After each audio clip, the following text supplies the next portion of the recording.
A studio guest, Steve Millington, joins us on Tuesday mornings between 8:30 and 9 o'clock. He's in studio today. He was in beautiful Wyoming, in fact, last week when he was joining us. I was going to say, when you get out there, nothing wrong with Idaho. Idaho is beautiful too. But you get out to Wyoming and it gets a little hillier, doesn't it? It gets a lot hillier. And by the way, Idaho really is pretty compared to Wyoming. They have a lot of barren country out there. I drove through there when I was coming from the east. Yeah. I came down Route 80, and coming down Route 80, of course, through Ohio and Iowa, it's all just flat land, and for a good part of Nebraska too. But when you get to Nebraska, you start seeing some big cities again, Omaha and Lincoln and the like. And then you get into northwestern Nebraska, and it just becomes like a lunar surface. Then you get into Wyoming, and it got dark, so I overnighted in Cheyenne. Cheyenne's not a pretty place. Let me just put it that way. And I got up in the morning, and the temperature had dropped, and it was snowing. And it had not snowed the whole trip. And I had to come over those mountains and cross. I think I twice crossed, what do they call it? The Continental Divide. Yep. And in snow. And it was just terrible weather until I got to the western part of the state, and the sun came out, and I got some lunch. Yeah. And then I had to go through that stretch through Utah, which, speaking of a barren land. Well, it was interesting.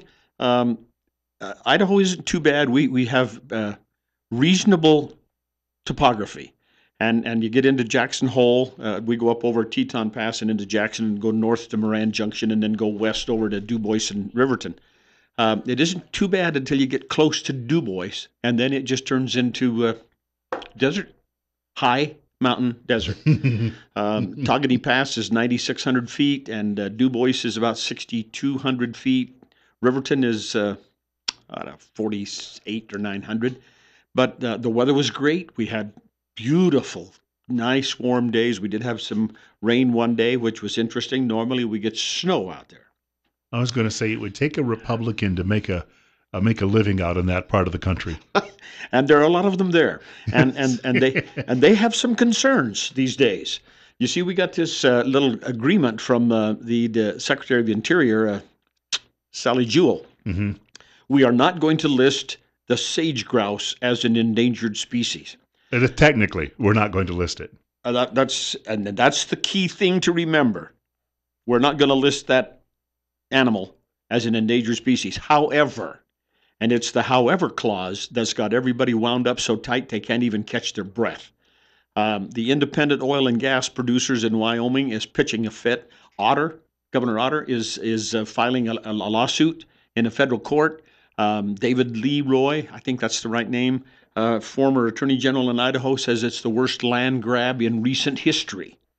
And what they've done is they have not listed the sage-grouse, but they have made all of the land use requirements in those areas so difficult, so onerous, that in effect they did list the sage-grouse as an endangered species. And kept us off the land.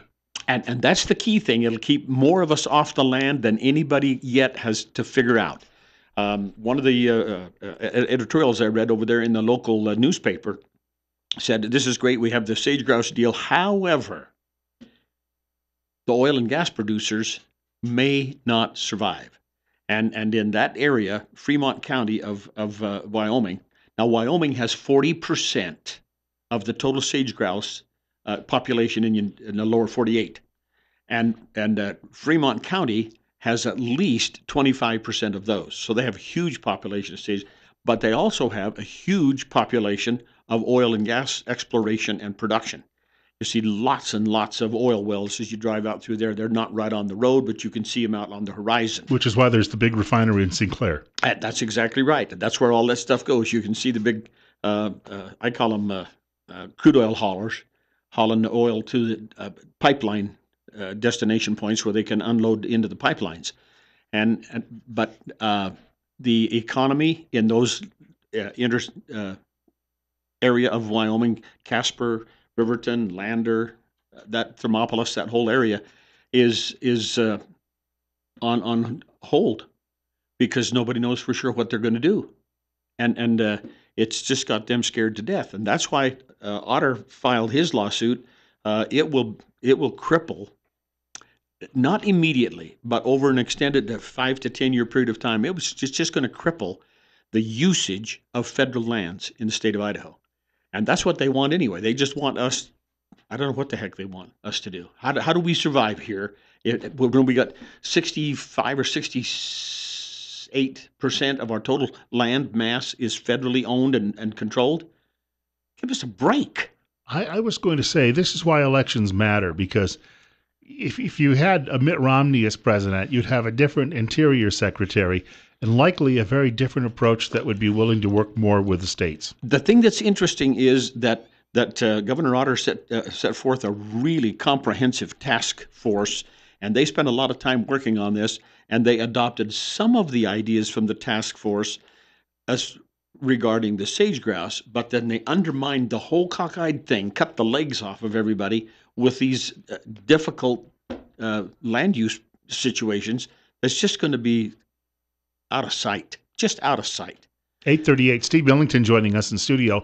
He's the chairman of the Twin Falls County Republican Party. We were at 50, dropped down to 49, but looking forward to a very nice day today. We've got about a minute before the first break. What are we talking about coming up? Well, we've got 2 or 3 things.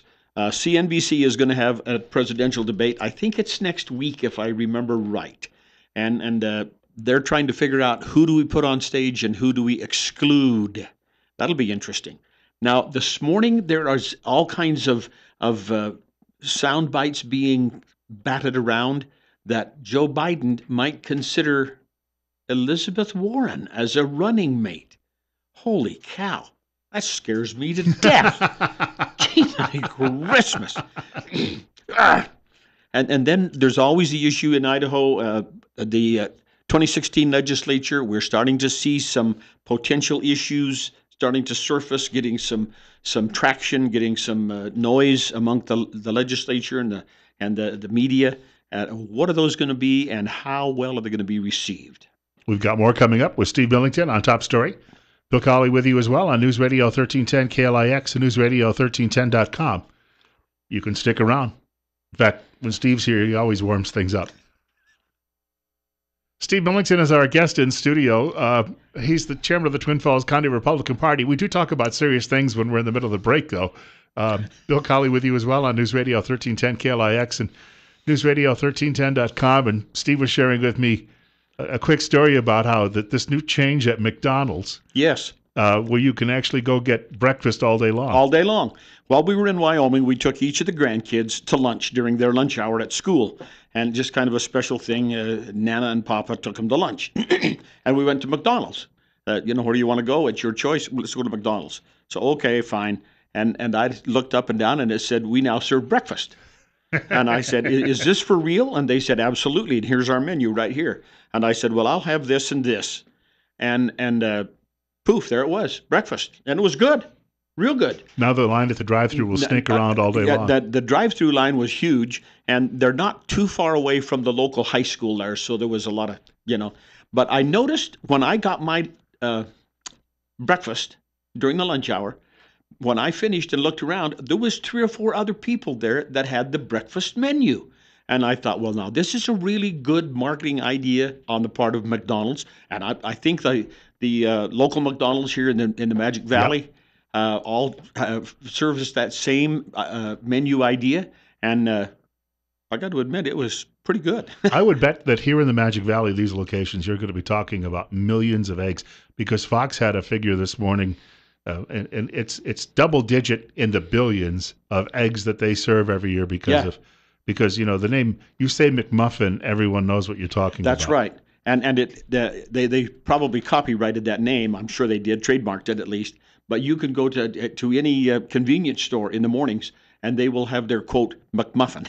Yeah. Now, it's not McDonald's McMuffin. It's a breakfast sandwich, theoretically, okay? The one at McDonald's is warmer. Yeah, the one at McDonald's is a lot better. But so, you were commenting that McDonald's is making a big push on this. There was an interesting aside on one of the business channels, and they were talking about McDonald's going to cage-free hens laying for eggs. And the guy that was managing that facility said, we can't keep up. We're running just as fast as we can run. We're expanding. We're growing. And so they're going to the cage-free egg laying. The running is actually chasing the chickens now. Yeah. In fact, in processing plants, they hire guys specifically for that job. You've got to be young and in good shape. Yeah. Speaking of being young, legislative session starts out. It always feels like they're young when they get started, and by the time we get down the road in the spring, they age quite a bit there in 90 days, don't they?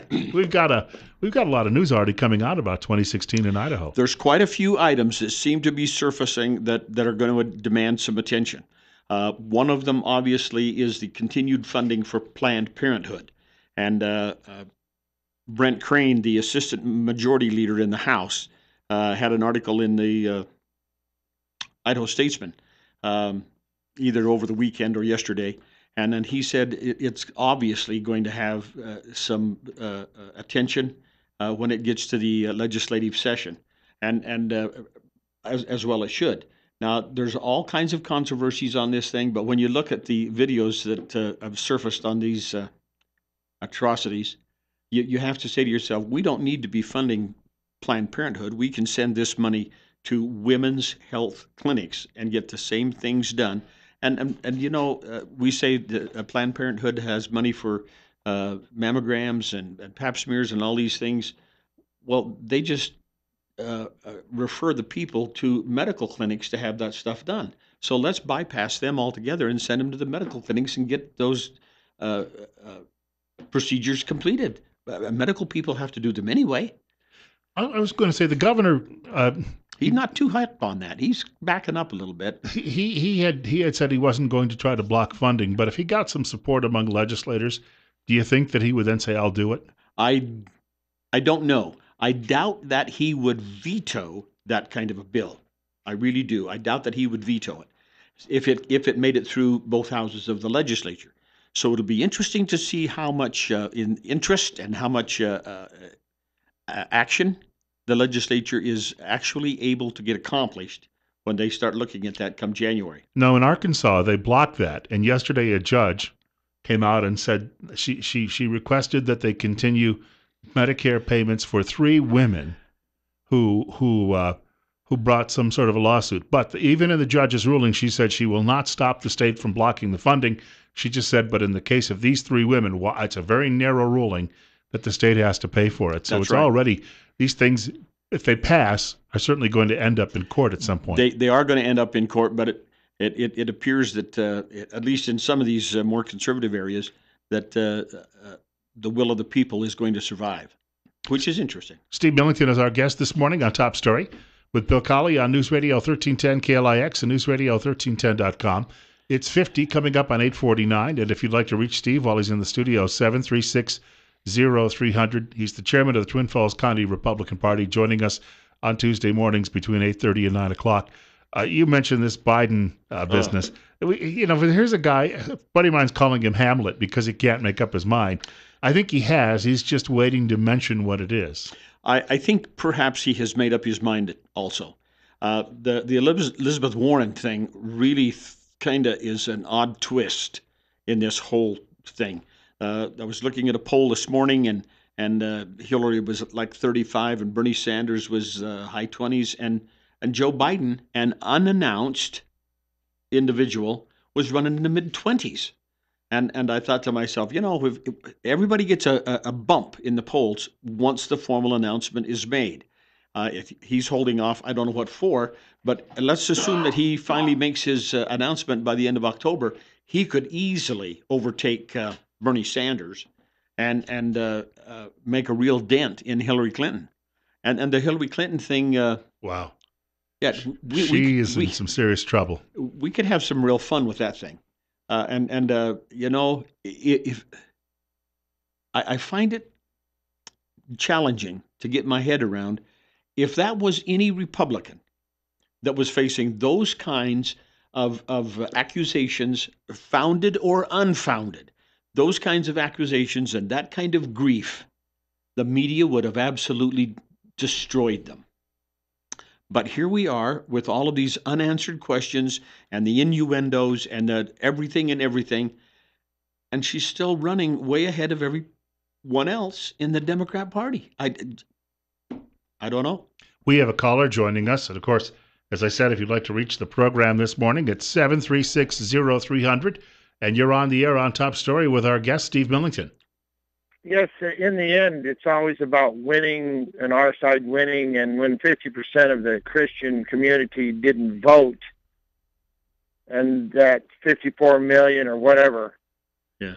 I think to myself, now, even though there would be lots of voter fraud, and maybe in some cases I don't know how much, to what degree, or illegals voting, or just various things like that. You wonder how much, if the Christian community would involve itself and care, how much can we overcome? Because they talk about, the Republican Party is always worried about being able to win the election. Well, what about the people that should be in our corner voting? Just how big of a deal is this? And I'll hang up. Hey, thank you. That reminds me of an interesting article that I read, and I can't recall whether it was Ann Coulter or Peggy Noonan, but they said, I think it was Ann Coulter, but it was one of those two. And she said, let's go back and look at the 2012 election. Mitt Romney could have won that election if he had had 4 million more white Christian voters. In order to win the election without them, he would have needed 20 million Hispanic votes. So our caller has an interesting point. If we're really concerned and interested, the white Christian voters need to get out and vote for their candidate. Now, one of the things, I think the article was referencing, it's been 50 years since Ted Kennedy passed his immigration bill back in 1965. Yeah. Is that Last right? weekend was the anniversary. Yeah, I think that's what the article was referencing. And since then, the Democrats have added almost 40 million immigrant voters to their list, which is really strange because prior to that, most of the people coming in, immigrants, switched over and voted Republican because they had that dream. They were entrepreneurs. They were workers. They participated. They enjoyed the community. And that, because they were workers and so forth, that just kind of lent them to the Republican Party. And so, Ted Kennedy has a lasting legacy here in America that the immigrants are going to take over. Yeah, he took the whole country for a short drive over a long bridge. That's kind of correct. Yeah. When we talked about the getting like Christians to go out and vote, you almost have to have a candidate, though, who they really can identify with, and maybe it's Ben Carson, maybe it's Ted Cruz. It was Rick Santorum a few years ago, and Santorum obviously didn't get the nomination, but I think that you'd almost, to get people to register, to get them out to vote, you'd almost need someone like that who they could, because I don't think they can identify with a lot of the other candidates. Well, and they obviously haven't, and we need to make it a point to, I got in a very vociferous debate with a friend of mine that I was not conservative enough. And I said, let me tell you something, fella. I am for the most conservative person who can win the general election. And that's kind of the mentality we need to take. We need to fight strongly and be fixed in our objective to put a very solid conservative person on the ballot. But absent that, then we need to vote for the most conservative person who can win the general election.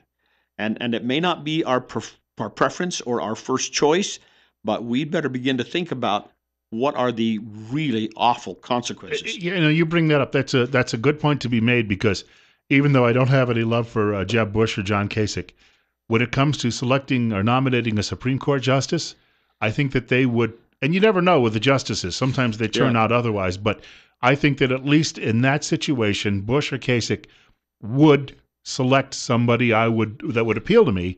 I know that Rubio and Cruz and Carson and these other people would do it, but I think right down the line, I would much rather have these Republicans selecting that Exactly. individual versus any Democrat. It's becoming more and more obvious that the Supreme Court justices are the de facto ruling class in this country. We can pass all the legislation we want. They rewrite it when it gets to the Supreme Court. So we better have good, solid, conservative persons on that court because they just keep turning it over and turning it over.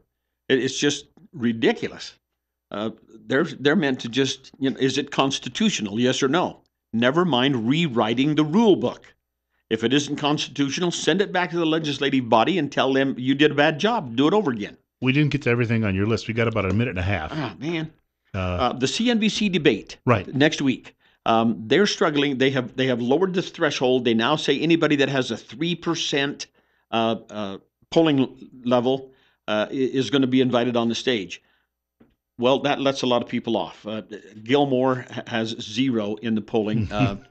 Kasich is down there as well, and so is Huckabee and Jindal and Santorum. Right. And the article I read this morning was maybe we need to have all 14 of the remaining people on the stage and give them all a shot and let them no kids table and adults table. Everybody comes to the same table and let's see how it plays out.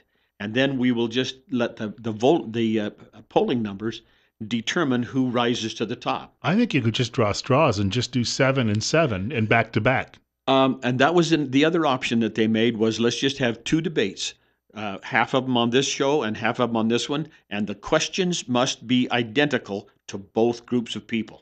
Although the guys who were watching the first one get a bit of an unfair advantage. Yeah, that's right. Well, we'd have to sequester them, kind of like a jury. Yeah.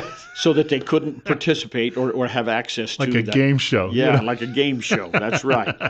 Lock them in the silent booth and tell them they can't come out until the first debate ends. So, but CNBC has not finalized their selection process. It will be interesting to watch and see who they choose or how they choose them. Maybe the highest rated program in the history of that network. Yes, it sure will be. And that's the other thing that they said. They're not after getting information to the voters. They're after ratings numbers. Can sell more soap that way. It's 8:58 coming up on 8:59. Want to thank Steve Millington for coming by. Thank you. It's good to be here. Chairman of the Twin Falls County Republican Party. 51. We've got another hour of the program coming up, but first, Fox Radio comes up with the news in just a matter of a minute and a half or so. Got a lot to talk about today. Strange story about faith coming out of Europe. Probably people here will start saying we've got to do the same thing too as well. A bishop in the Lutheran Church saying it's time to take down the crosses from the churches so people aren't offended.